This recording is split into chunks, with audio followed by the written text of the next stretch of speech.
nucléaire au monde. Vous parlez quoi, de lag? Oh non, il a 2 milliards d'années. D'accord, le noyau terrestre, le soleil... Pas du tout. Dites-moi tout. Il y a au Gabon une mine d'uranium à Oklo.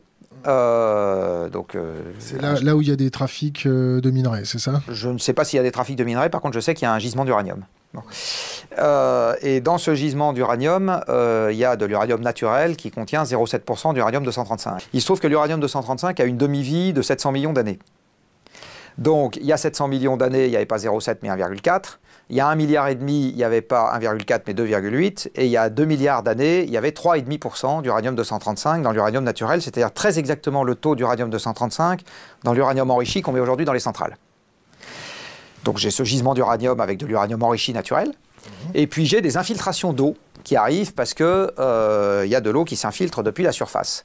Il se trouve que quand vous mettez de l'uranium à 3,5% d'uranium-235 dans de l'eau, vous avez la réaction en chaîne qui se déclenche.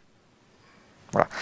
Donc la réaction en chaîne se déclenche dans ce gisement, puis il y a 2 milliards d'années, il n'y a pas un homme pour vérifier que la sûreté est bien respectée, et il n'y a pas un homme pour s'occuper de prendre les déchets nucléaires et de les mettre ailleurs. Il y avait peut-être personne à cette époque-là sur la Terre, non? Vous l'avez dit, il n'y avait personne. Bon. Donc les déchets n'ont pas été gérés, et leurs descendants sont très exactement là où ils ont été laissés. Donc en ce qui concerne les déchets, j'en reviens à la Hague. Moi, j'ai une solution très simple pour les déchets. On fait un trou à 450 mètres de profondeur, on les fout dedans et on les oublie. Et terminé, le problème est réglé. Vous savez, dans une couche géologique profonde, on est capable de mettre du pétrole et du gaz sous pression qui va rester là pendant des millions d'années. Et pourtant, c'est fluide et c'est à haute pression. Donc, dans une couche géologique appropriée, on peut très bien mettre quelque chose de solide, c'est-à-dire des colis vitrifiés, et pas être très inquiet sur le fait que tel zébulon, ça va nous sauter à la figure 50 ans derrière. Dernière chose qu'il faut savoir sur les déchets, c'est que les produits de fission, au bout de quelques siècles, sont revenus au niveau de radioactivité de l'uranium initial. Au bout de quelques siècles, oui, mais enfin c'est moins que Notre-Dame, hein. Bon, qui est à l'air libre, qui est à l'air, non mais qui est à l'air libre, qui est beaucoup plus agressé, qui est beaucoup, voilà. Donc c'est dire voilà, c'est pour dire, souvent le chiffre de 100 000 ans est mis en avant.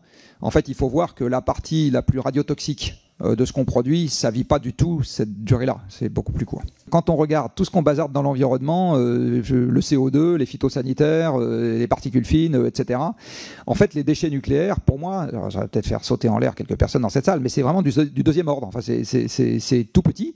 Il y en a quelques-uns. Alors évidemment, c'est des franches saloperies, mais il n'y en a pas beaucoup. C'est confiné, etc. Et de très loin, l'option